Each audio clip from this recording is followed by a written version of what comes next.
मानुष तन जो पाया उसका सच्चा लाभ उठा ले। जीवन ये अनमोल तिहारा पल पल बीतत जात। हरि नाम सिमर राम नाम सिमर शिव नाम सिमर दिन रात। हरि नाम फिर आ गया जोशीमठ या ज्योतिर्मठ। जगत प्रसिद्ध वेदांत और दर्शन शास्त्र के महान भाष्यकार जगत पूज्य आचार्य शंकर ने इस मठ में अपनी महासाधना के श्री क्षेत्र की स्थापना की थी। उन्हीं की महासाधना से प्रेरित होकर भक्तों और सन्यासियों का दल आज भी यहाँ योग साधना किया करता है। शंकराचार्य जी ने जहाँ परम ज्योति लाभ की थी, उस स्थान पर छाया घिरी साधन वेदी के दर्शन करने से भक्ति और श्रद्धा अपने आप उमड़ आती है। फिर आ गया पांडुकेश्वर। कहते हैं इतिहास प्रसिद्ध चंद्रवंशी पांडु राजा यहीं निवास करते थे।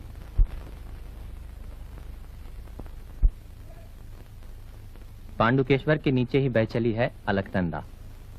पुल पर से गुजरकर पहाड़ के बाद पहाड़ और कितने ही मुश्किल चढ़ाइयां चढ़ने के बाद लोकपाल के विशाल पर्वत की चोटी दिखाई देती है। सर पर सफेद मुकुट सा पहने हुए ये लोकपाल पर्वत की चोटी बर्फ से हमेशा ढकी रहती है। बीच की भूमि पर हेमकुंड नाम का एक बहुत बड़ा सरोवर है। सरोवर के चारों ओर उजली चमकीली बर्फीली पर्वत श्रेणियां विराजमान हैं। मनुष्य का रहना सहना यहाँ संभव नहीं। कहते हैं सिखों के दशम गुरु गुरु गोविंद सिंह जी ने इस जनहीन स्थान पर किसी समय एकांत साधना की थी।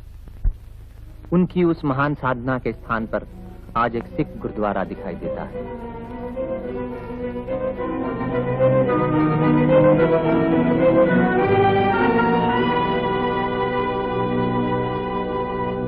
वहां से लौटने पर रास्ते में दिखाई देती है वो विशाल जलराशि जो हेमकुंड से निकलकर लक्ष्मण गंगा के नाम से अलकनंदा में आ रही है।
भाई मुसाफिर।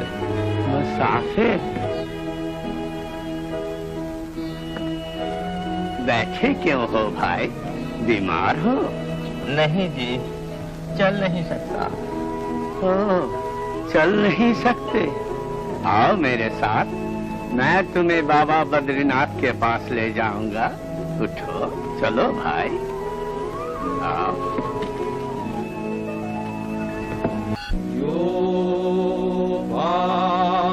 पुष्पं वेद पुष्पवान् प्रजावान् पशुमान् भवति चन्द्रमा वायपां पुष्पं पुष्पवान् प्रजावान् पशुमान् भवति य एवं वेद योपामायतनं वेद आयतनवान् भवति।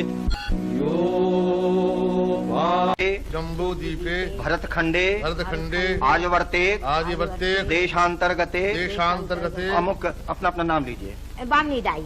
गोपाल मोदी। हम के मन ने मुझे स्थिर न रहने दिया। जिस मंजिल पर पहुंचकर दूसरों की यात्रा खत्म होती है, वहीं से मेरी यात्रा फिर शुरू हुई। मुझे जाना है उसी राह पर जिसे महाप्रस्थान की राह कहते हैं। बर्फ से ढके हुए रास्ते से मैं आगे बढ़ चला। नीचे बहा चला जा रहा है पिघली हुई बर्फ का प्रवाह।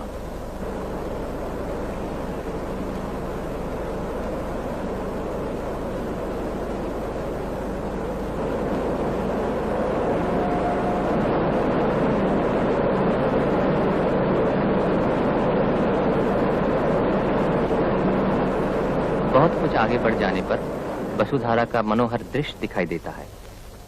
वायु द्वारा उछाली हुई जलधारा की असंख्य बूंदें चारों तरफ छिटकी पड़ रही है। रास्ता बहुत ही कठिन है, फिर भी उस गहरी परछाइयों की रहस्यमय लोक में मैंने सामने आंखें उठाई तो गिरि संकट के नीचे ही दिखाई दी वो जगह जहां पांडव पत्नी देवी द्रौपदी स्वर्गारोहण करते समय धरती की गोद में हमेशा के लिए सो गई थी। इस पवित्र लक्ष्मीबान के पुण्य क्षेत्र में पहुंचकर ऐसा जान पड़ा जैसे मेरी सारी सत्ता किसी गहरी चोट के दर्द से व्याकुल हो उठी हो।